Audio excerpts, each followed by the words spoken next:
Hello, everyone. We here in Topchubashov Center continue our Toptalk video series on geopolitical developments in the post-Soviet space with a specific emphasis on Azerbaijani foreign policy. And today our topic of discussion will be Azerbaijan-Israel relations.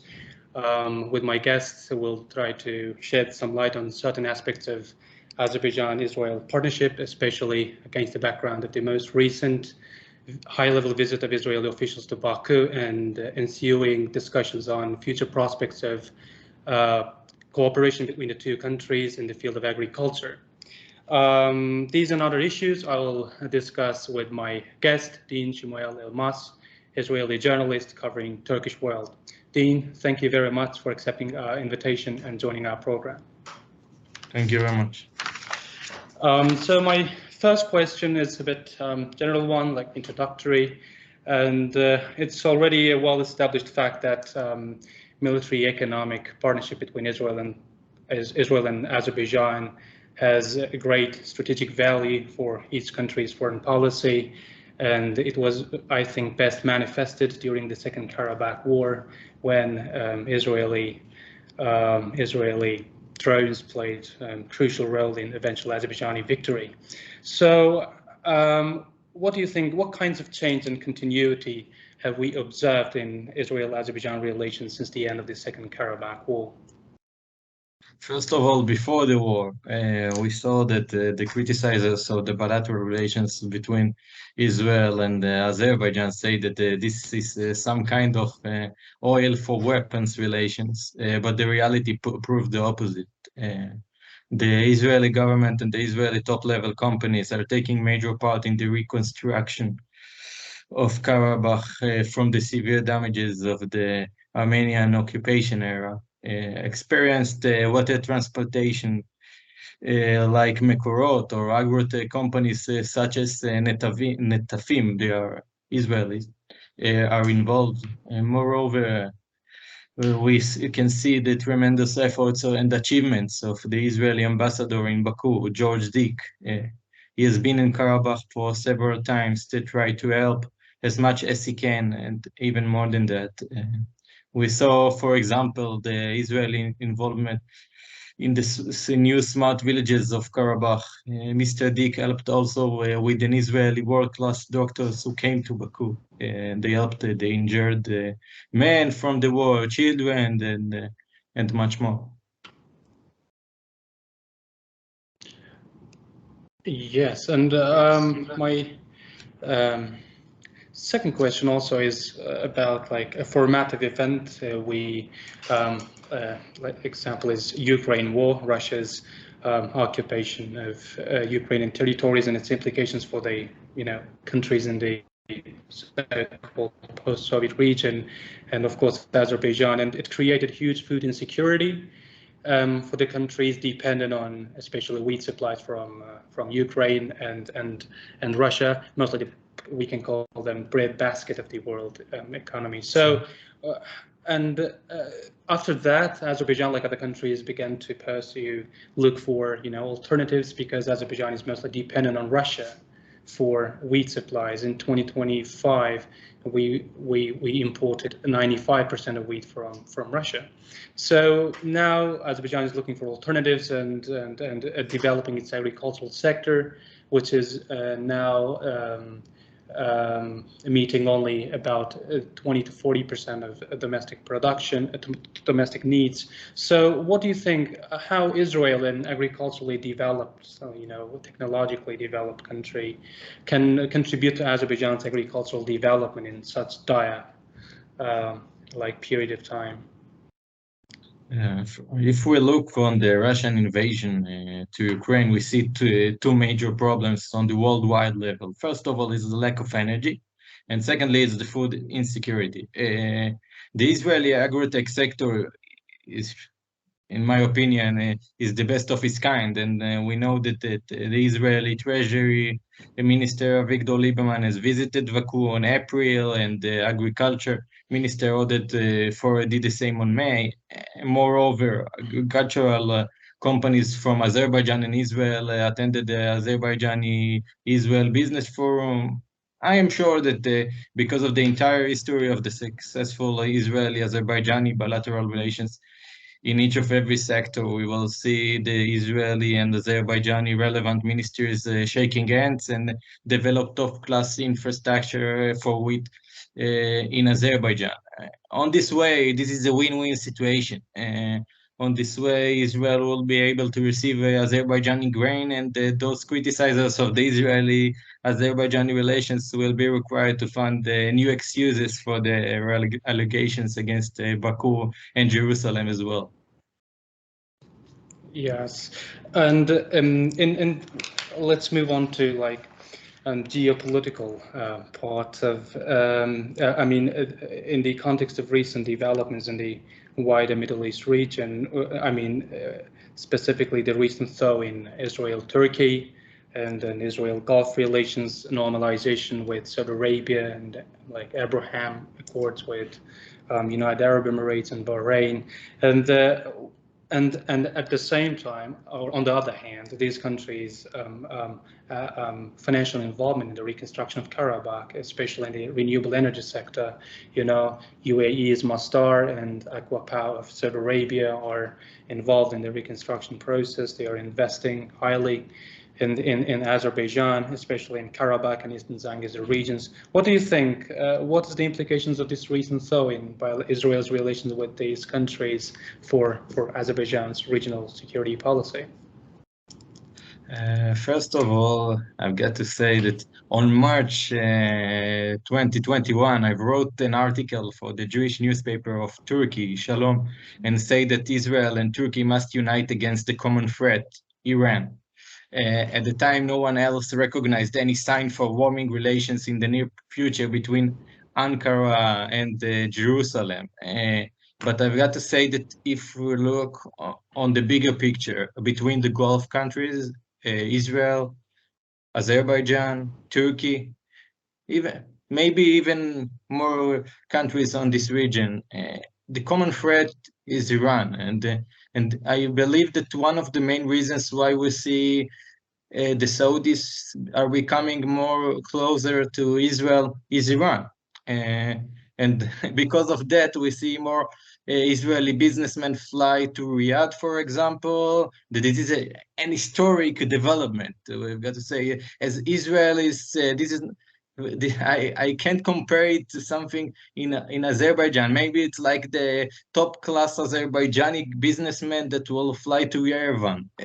This is right that the Saudi Arabia is not the major enemy of Israel, but no one spoke never about relations or even economical relations between Israel and Saudi Arabia. And we know how strong is Saudi Arabia for all the world, not just the Arabic or the Muslim world. It's first of all. And however, we saw as well the last escalation between Iran and Azerbaijan. The Ayatollah's regime is the biggest threat for the entire world, from my own perspective, from Latin America to Europe and Eurasia to Afghanistan. Iran has one major program, and it's to spread the Islamic revolution to worldwide. And we know how Azerbaijan is a secular country with very impressive universities. This is not the same mission of Iran. This is first of all. On the current days, we see the amazing intelligence cooperation between Jerusalem and Ankara in thwarting Iranian attempts to kidnap Israelis from Istanbul. This is the biggest issue in the Israeli news programs right now. We all should understand that we have an amazing option to build a powerful triangle between Ankara, Baku, and Jerusalem against the common threat, Iran, and also the economics of these three countries in the current challenging time, and for the reconstruction of Karabakh and Eastern Zangezur regions. And one side question is, Do you believe this like normalization or diplomatic opening between Israel and these countries will be sustainable? I mean, some people are really questioning that. Okay, they are like a marriage of convenience or something of sorts that will not pass the test of time and will just dissolve after a while. So do you believe it will be sustainable and will bring peace to the Middle East? This is the million or maybe $1 billion question. First of all, we can't compare the bilateral relations, for example, between Israel and Azerbaijan to the bilateral relations between Israel and UAE or maybe Israel and Bahrain. As well as in Israel and Morocco, etc., etc., etc. Yeah, I was especially but on the bigger picture, not just like the past, the economics relations between Israel and UAE and Israel and Bahrain, and obviously all the countries of the Abraham Accords. Moreover, Israel and Saudi Arabia as well. The economics relations are working in some kind of a fast forward mode. Everything is very fast. Big amounts of enormous amounts of money are going between both sides. So therefore, I think that this is relations for the long run, not just like in the 90s, for example, that we saw some kind of normalization, for example, between Israel and Morocco, and then we know that that Rabat decided to cut it. I don't think that it will happen again, no matter what will happen between Israel and the Palestinian Authority. Yes, and I think another crucial aspect of this argument is domestic political situation in Israel. As our discussion is about Azerbaijan, therefore I will limit it to domestic political developments in Israel and Turkey, our closest partners in the Middle East. So we have an Israeli government, let's call it weak, and I think it's a bit fragile coalition, and many people are already questioning its, and many are really surprised that it survived a year in power. So and in Turkey also, and Erdogan government, and we see that there are strong opposition, and there are some scenarios, people saying that, okay, we may see some sort of change of power in the near future. So it's really being followed closely and attentively, carefully in Azerbaijan, of course. And how do you think, what kind of implications these potential power shifts in Israel and Turkey could have for relations with Azerbaijan?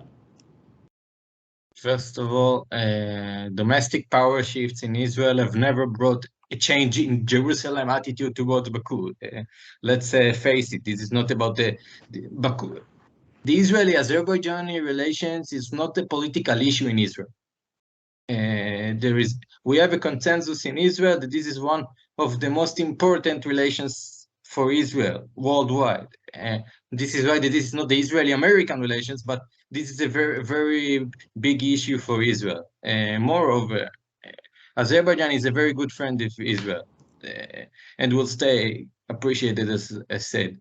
On the other hand, Turkey should be worried, in my opinion. The relationship between President Recep Tayyip Erdogan and the current Israeli opposition leader, former Prime Minister Benjamin Netanyahu, is very bad.